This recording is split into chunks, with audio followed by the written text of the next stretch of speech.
and happy World Theatre Day. Thank you all so much for coming out to this evening's performance and also for sticking around for the Talkback. We're delighted to share this with you. So my name is Amelia Parenteau and I'm based here in DC. I'm a writer, French to English translator, and theater maker. And with me up here on stage, I have Neil Blackadder, who translated the play. Samuel Buggeln, who is the artistic director and founder of the Cherry Arts, which is upstate in Ithaca, New York, and produced the U.S. premiere of this play back in 2019. So for both of you, I'd love to know what originally drew you to the play in the first place.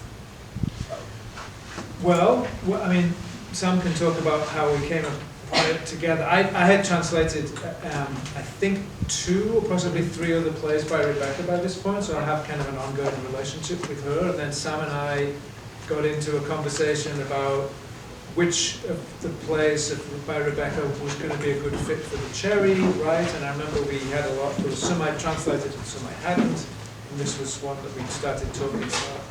Yeah, I honestly forget, we actually just did a different play by Rebecca, just closed a few months ago, and that was the first one we read, but I think we thought that one was too big for us to produce at the time, and so then we were like, are there other plays of hers? And Neil said, not that I've translated, but there are lots of other plays. She's prolific and she's very much produced in Germany.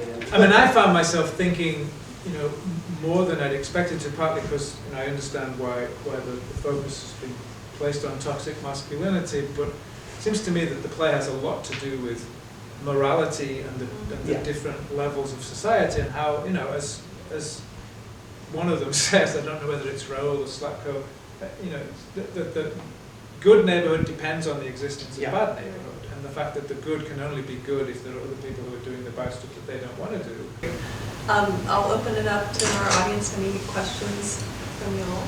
Well, I really liked her speech because I thought it was interesting to think about the way that women also uphold patriarchy, and I feel like that's what we were seeing in that big speech in the end, is that she was, in some ways trying to escape this entire system, and there was a group of women who benefit from patriarchy in terms of the wealth that they've attained by living in good neighborhood, and they wouldn't let her do it. Very, very tough-minded and very brutal, often. So I think there are things that are like really shocking in a U.S. context in her writing that would not be as shocking there.